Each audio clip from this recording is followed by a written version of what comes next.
तो भारतीय जनता पार्टी के जो ये वादे रहे हैं, लगातार उनका एक ही कहना है कि अब की बार 400 के पार। अगर भारतीय जनता पार्टी को 400 सीट लाना है तो कम से कम उत्तर प्रदेश में 70 से 75 सीटें लाना होगा, लेकिन ऐसा कतई दिख नहीं रहा है।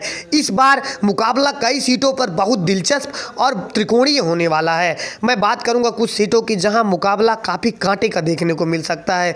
ये जो 6 सीटें हैं, इसमें भी अखिलेश यादव ने करीब करीब 15 दिन की गहन बैठक हुई, लोगों से जाना, अपने जितना कार्यकर्ता और पदाधिकारी रहे उनसे जानकर उसके बाद इसने फैसला लिया है। तो कहीं ना कहीं इस बार लोकसभा चुनाव काफ़ी कांटे को देखने को मिल सकता है, खास करके उत्तर प्रदेश में। उधर बात की जाए अगर महाराष्ट्र की, तो वहां सीट बंटवारे को लेकर भारतीय जनता पार्टी फंसती नजर आ रही है। एकनाथ शिंदे ने करीबन 15 सीटों की मांग की है, जबकि अजीत पवार 7 सीटों की मांग कर रहे हैं। अब राज ठाकरे भी आ गए हैं, तो 1 सीट या 2 सीट उनके पक्ष में भी आ रहा है। लेकिन क्या भारतीय जनता पार्टी ऐसा करेगी? क्योंकि अगर देखा जाए उत्तर प्रदेश के बाद सबसे ज़्यादा अगर कोई कहीं सीट है तो वह है महाराष्ट्र में, और महाराष्ट्र की अगर बात की जाए तो तकरीबन 48 सीटें वहाँ पर हैं, और 15 7 22 से 23 सीटें अगर निकाल देते हैं तो 25 सीट बचता है भारतीय जनता पार्टी के लिए।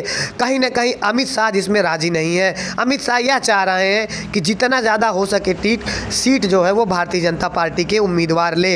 हालांकि इसी कमोवेश में उधर बिहार में भी राजनीति में जो चिराग पासवान हाजीपुर से ही चुनाव लड़ेंगे, उनके जो चाचा हैं पशुपतिनाथ, वो भी मंत्री से इस्तीफा दे दिए हैं। तो भारतीय जनता पार्टी इस बार कहीं ना कहीं फंसती नजर आ रही है।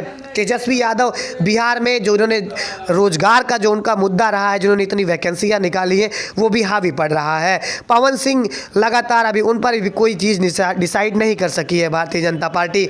उधर मनीष कश्यप भी चुनाव लड़ने का ऐलान कर दिए हैं, लेकिन अभी भी उन पर भारतीय जनता पार्टी कुछ फैसला नहीं ले सकी है। तो कहीं ना कहीं कई ऐसी सीटें हैं इस बार जहां भारतीय जनता पार्टी फंसती हुई नजर आ रही है।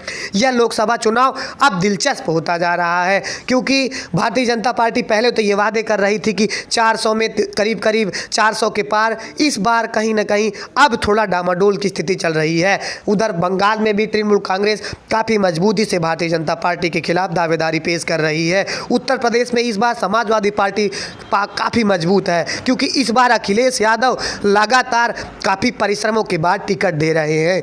और अगर बात की जाए बिहार में तेजस्वी भरपूर मेहनत कर रहे हैं, उनसे भी काफ़ी ज़्यादा अच्छा उम्मीद करने की हम कोशिश कर सकते हैं या हम चाह रख रहे हैं। उसके बाद अगर बात की जाए यहाँ पर महाराष्ट्र की, तो महाराष्ट्र में चाहे वो उद्धव ठाकरे हो, चाहे वो कांग्रेस हो, चाहे वो एनसीपी हो, वो भी जी तोड़ मेहनत कर रही है। तो इस बार कहीं ना कहीं ऐसा देखने को मिल सकता है कि एक कांटे की टक्कर देखने को मिले। हालांकि भाजपा अभी भी कई बहुत गुना आगे दिख रही है। अमेठी और रायबरेली से गांधी परिवार का इस बार ना आना कहीं ना कहीं कांग्रेस के लिए इस बार ये माइनस पॉइंट है।